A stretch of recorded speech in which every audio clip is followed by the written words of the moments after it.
What is up, Insaners, and welcome to the Double Game Week announcement video, guys. Yes, the Double Game Weeks 28 and 29 have been announced, guys. It's a very important news just when we were about to finish our transfers, probably about to strategize in terms of what we are doing for the next couple of weeks.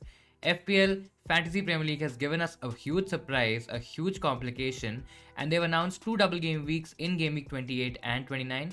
So guys, in this video, we'll be talking about what fixtures does Game Week 28 and 29 have, which are the teams to target for both double game weeks. We'll also talk about some initial strategy, some initial thoughts in terms of what you should do, or at least what we will be doing for our own team. And then we'll also talk about some basic chip strategy. Guys, the video is going to be a little meta in terms of discussion, in terms of what we're going to talk about, because the double game week announcement just came in. So we still need to kind of wrap our head around, but we'll just be giving our initial thoughts on this. So if you like what you see today, if you like today's video, make sure you give it a like. Make sure that you also subscribe to the channel for more such updates, important updates, guys, so that you don't get caught out. Great, so now let's start with what we've got news of, what the fixtures are, and what the double game weeks have been announced. Starting with the double game week 28, guys, we have 6 teams who have a double game week in Game Week 28 now. The first team, Southampton, they play Aston Villa and Newcastle. I think both are decent fixtures. Southampton, maybe not defensively, they're probably not that strong defensively, but I think in terms of attack, we still have a couple of options. Broha now suddenly looks like a really good option for both games.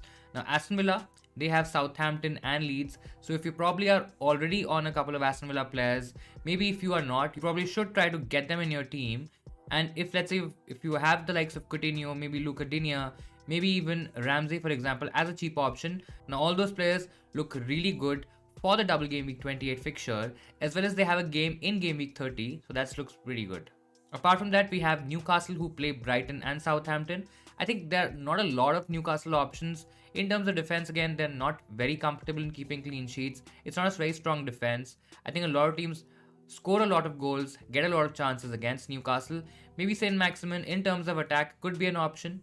But then we come to Wolves, who have Crystal Palace and Watford. Now guys, Wolves have a double game week in Game Week 26.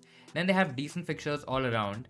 They have a double game week in 28. Plus they also play in Game Week 30. So in general, what my thoughts are about the Wolves team, I think they're a decent team to bet on even right away. Even if, let's say, you were on the fence to probably get an Arsenal defender, maybe even get a Wolves, or maybe get a Wolves defender, I think you can prioritize that Wolves defense.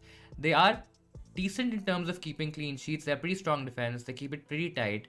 And the likes of Kilman, the likes of Size, for example, if you have the money, even 8 Nuri, if you want to go a bit risky because he's a slight rotation worry, you can go for these options. Offensively, I'm probably not that convinced with Wolves. They've not scored a lot of goals. Their attackers also don't have great attacking stats. But I'm still kind of considering Jimenez just because of the sheer volume of games that he has to, let's say, somebody like a Mope, for example. I know Mope has a double game week in 29, which is Liverpool and Tottenham. So that is Brighton playing Liverpool and Tottenham, which we'll kind of talk about in the next screen. But I still feel Jimenez with that additional game in Game Week 30, I think he could be a decent option to go for. Coming to Watford, and Watford has Arsenal and Wolves, and guys, it looks like we'll probably never be able to get rid of our Watford attackers. We have, a lot of people have Dennis and the likes of King in their team, and I think, I still don't want to say this, I still want to probably jump to a conclusion or come to this analysis very fast, but I still feel having a Watford attacker might not be that bad a shout. Yes, the double in 28 is also not that easy. It's Arsenal and Wolves. Both are very good defensive teams, but I think if you still have them, you probably just hold them and not sell them. The last team having a double game week in 28 is Leeds. They have Leicester and Aston Villa, both defenses not very strong at the moment. Leeds, on the other hand, are a decent attack. They're kind of coming back into the groove which they showed last season. I think the likes of Rafinha could be a very good option because Leeds also has some decent fixtures in and around the coming game weeks, guys. They have a double in this game week, which is game week 26. Then they have a double in 28. And then they also have a fixture in 30. So they're doubling twice. And then they have a fixture in game week 30. Something similar to what Wolves and Arsenal are also having. So I think these three teams, Wolves, Arsenal and Leeds, I think they're really good options. Considering the next few game weeks, I think you'll be getting a lot of games. And there are certain players that you can easily target and get them in your team. Now coming to the double game week 29 announcement, guys. Double game week 29 has also 6 fixtures in place. So Brighton, we'll start with Brighton. Brighton has Liverpool and Tottenham. Again, not very easy for Brighton, but I think if you have somebody like a Sanchez, maybe as a second keeper, I think that's a pretty easy hold. That week, you also have somebody like a Ramsdale, for example. So I think that dilemma will kind of kick in terms of which player you want to play, whether you want to go for a Ramsdale, whether you want to go for the Brighton keeper. But I think there's still a decent team to have probably a player, maybe not more than that, for the double game week 29. Then you have Liverpool. Again, they have Brighton and Arsenal. Not the easiest of games, but then they have a great double game week in game week 26, where I think a lot of people would be captaining, triple captaining Mo Salah for that matter.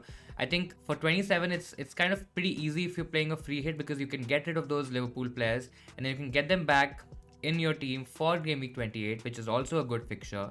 Then game week 29, they have Brighton and Arsenal. So I think Liverpool, even a triple up on Liverpool for the next few games is pretty good. Yes, they don't have a fixture in game week 30, so that could be tricky for now. Again, there's nothing official in terms of the blanks confirmed for game week 30 as of now, but I think if you can manage your team, maybe about have 6 to 7 players, maybe about even 8 players for game week 30, I think that should be a very, very decent amount of options that you can play that week. Next, coming to Tottenham, and they have Man United and Brighton. Again, not the easiest set of fixtures, but let's say somebody like a Son, for example, right, who has a double game week this week. Again, I know it's Man City and Burnley, probably not the easiest of fixtures, though Son has a really good record against both teams. But I still feel, a lot of people probably were not really convinced by Son. In general, I think they're not convinced with how Tottenham have played so far this season. But I think somebody like a Son, for example, becomes a really good option. And in fact, I'm also kind of considering him over Bruno Fernandes. I know I have Bruno Fernandes in my team, and that was a pretty easy save in terms of not making the transfer this week, playing Bruno Fernandes against Leeds. Now I'm kind of on the fence in terms of what to do with Bruno, because Son has a lot of fixtures in the coming game weeks. He has decent games around the double game weeks as well. And I think that could be a decent option to go for.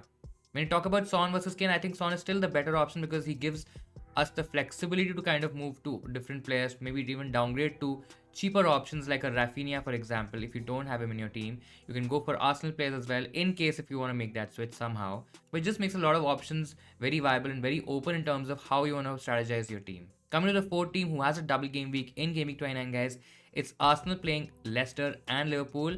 Again, not the easiest set of fixtures, so that double doesn't really look that great, to be honest, because Leicester is a decent attacking team. Liverpool also, I know both fixtures are at home for Arsenal, so that could be a decent thing. But in general, I think they might not keep a clean sheet in either of them. I could be totally wrong, but still, I mean, Arsenal just in general look really good right now. They have a double in 26, a favorable double.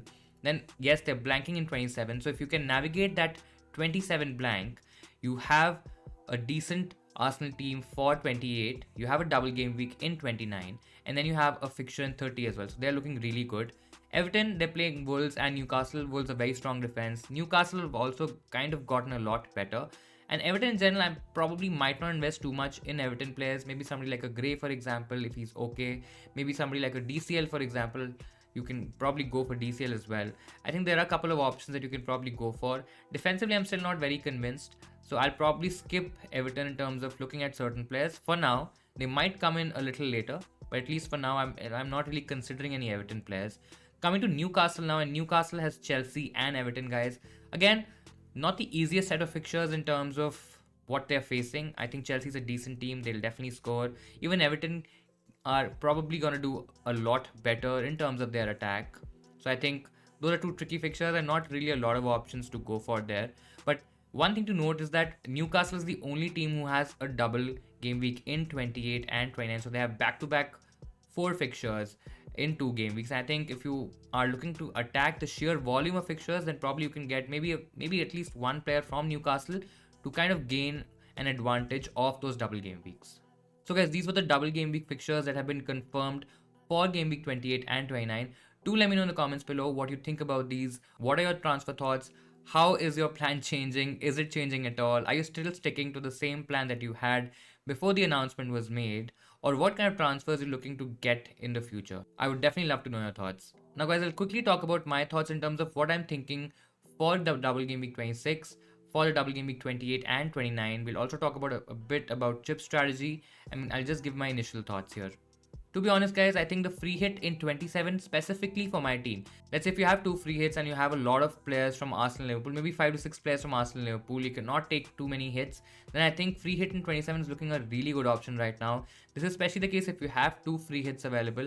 I think if you have one, then it becomes a little bit tricky. You might use it in Game Week 33 when there's a double game week announcement probably made. You might use it in Game Week 30 where there are a lot of blanks and you probably have to navigate those blanks with lesser amount of players. But I think free hit in 27 is still looking good. Even if you have a single free hit available, I still feel, and if you have a lot of players from Arsenal and Liverpool somehow, I think you can target the likes of Man United, even Spurs who play Leeds in that particular fixture. There is Man City as well playing Everton. So there are certain fixtures to be targeted. You can of course get a couple of players from Burnley to target a double game week as well. So I think overall free hit in 27 is looking pretty good. Now coming to wildcard, and wildcard in 26 is also a genuine option right now, guys. Again, I'm not too sure because I've not given it too much thought in terms of whether it's the right option or not, because you will be sacrificing that triple captainship on Salah or maybe on a Liverpool player, and I think that could be a huge loss for you. But I think in general, you can set up your team, you can use a wildcard in Game Week 26 now, you can set up for 20, maybe not for 27 because you probably would end up free hitting in 27. Then you probably set up your team for 28 and 29. Also keeping in mind the teams who are playing in Game Week 30 as well. So that is Wolves, Leeds, Arsenal and Villa as well, because all of these teams also have doubles right now. One issue with this particular wildcard draft is that it'll be difficult to kind of arrange Man City players or even Chelsea players for that matter. And when you have to get rid of these players from the likes of Wolves, Arsenal, Leeds and Aston Villa, how difficult would that be? How many hits would you have to take for it? What are the double game week announcements in 31, 32, 33, stuff like that. So I think that's going to be a bit tricky. Triple captain, I think still the best option right now. Again, things could change. Liverpool could have a better, maybe not a better double game week. They'll probably have another double game week. Other teams could also have double game weeks. Leicester still has 3 fixtures to be rearranged. So I think Leicester will definitely in the future would have a double game week in there. But would you really want to triple captain a Leicester option? Maybe not. I still feel triple captaining a Liverpool player, even Mo Salah for that matter, who's probably the best option in FPL right now. I think that still looks really, really good, and you might end up losing a lot if you probably don't triple captain him. Again, I'm not creating any FOMO here, but I generally think it's a decent option to go for. Now coming to bench boost in 28 and 29, I think that's also a viable option now. I think there are decent fixtures, there are single decent fixtures in 28 and 29, and if you have the doublers of these 2 weeks of teams who are playing a double game week in these weeks and you have a decent squad, then you don't really have to wait for maybe game week 36 where it's expected to be a bigger double game week with a lot of teams doubling. I think if you have a decent team, and let's say if you're not maybe if you're wildcarding right now, again that's still a decent option to go for. Let's say if you're not wildcarding and if you still end up having a decent bench, you can kind of focus on your bench boost right away, get rid of the chip, try to get the best out of these players and probably plan for a wildcard without a bench boost in the future. I think that's also a viable strategy. So you can bench boost in 28 or even 29. I think probably now 26, the wildcard and the triple captain are looking like better chips. I think the bench boost might not be that effective. Again, it's not that there's absolutely one strategy. If you have a great team for Game Week 26 and a great bench, absolutely go for it. And it's very team dependent, to be very honest. Now, I think, again, this is again my personal opinion for now, a free hit in Game Week 30 might not be required because you'll already end up having players from Arsenal, Leeds, Wolves, and even Aston Villa. I think these are these are the core teams who are playing in Game Week 30, so you probably can navigate this game week maybe by having 6 or 7 players, maybe even 8 players. I think that's going to be a very good number for Game Week 30 and you don't really have to go for a free hit. Again, this is not set in stone, guys. It totally depends on your team strategy and what you want to do with your team, which is your best strategy and which one would suit your team the most. But I think probably for my team, I'm not going to hit the free hit button in Game Week 30. I'll probably get in a few transfers from these 4-5 teams and I'll probably try to navigate this without the chip. I think lastly, in general, what I was feeling for 26 earlier as well, I think if you want to take hits, if you want to prepare your team for 27, 28, 29, maybe even 30 for that matter, I think hits this week look pretty okay because there'll be a lot of information. There's already a lot of information and I know a lot of people would be panicking, would be taking hits left, right and center. And I've seen teams on Twitter, I've seen teams on YouTube where people are taking -12s, -16s, -20 as well. Again, I'm not saying you probably need to go there, but I think in general, if you are probably prioritizing planning for the next few weeks, including that game week, current game week 26 as well, I think that should be okay. And hits maybe a -4, maybe a -8, maybe even a -12 for that matter might not be that bad. If you are preparing your team for the future game weeks with doublers doubling in 28 and 29, maybe some teams having a fixture in 27 as well, you're not free hitting, I think then it becomes a really good strategy. But if you feel there are too many transfers to be made, then as I said earlier, wildcard in 26 and 28 could be a decent strategy to go for. So guys, these are my thoughts in terms of what I'm probably looking at, or what's my initial opinion in terms of chip strategy, in terms of what I'm probably doing for my own team. Initially I was having doubts about keeping Fernandes or not, and I think I might just do the Fernandes to Son move. In addition to that, I'll probably be going for somebody like a Ben White, maybe even a Wolves defender, still not decided there yet, but I'd definitely be making that one transfer this week, and I'll be replacing Dalot from my team. Another transfer that I probably could make is to, just take out Neil Mope from Brighton. I don't think so the double is that great, and I don't think so there's a lot of value there. And I could probably go for somebody like a Jimenez, who will be getting a lot of fixtures. I think Wolves can still score goals. Yes, they're still not very attacking, but I think with the sheer volume of games could still give him a lot of opportunity and Wolves to score a few goals in there. And I probably might do that transfer as well. So that'll probably mean a -8 for me this week, and I think that should still be okay. I mean, I'm still not against it. Again, I'm not locked in these transfers, but that could be a possibility. I'll upload my team on Instagram, guys, so if you want to check it out, I probably won't be making a video about it because there's very less time left. But I think in general, I'll be uploading my team on Instagram, so make sure that you check that out on our Instagram channel. If you don't follow us there, make sure that you also follow us for regular FPL content, guys. Again, there's no need to panic at all. If you are pretty set in terms of what your strategy is, just go through the fixtures, just go through the strategy, just go through what chips you have available, and then based on your gut, definitely make that call. We'll be having the deadline stream, and I think it's gonna be absolutely crazy. There'll be a lot of chaos. We'll be probably even starting the deadline stream a lot earlier to even get our thoughts kind of locked in. So make sure you check out our live stream as well. Make sure that you join us in case if you want any help regarding any transfers, any suggestions, any chip strategies. I think it's gonna be a lot of fun. All the best for the double game week 26, guys, and I'll see you in Sainers next time.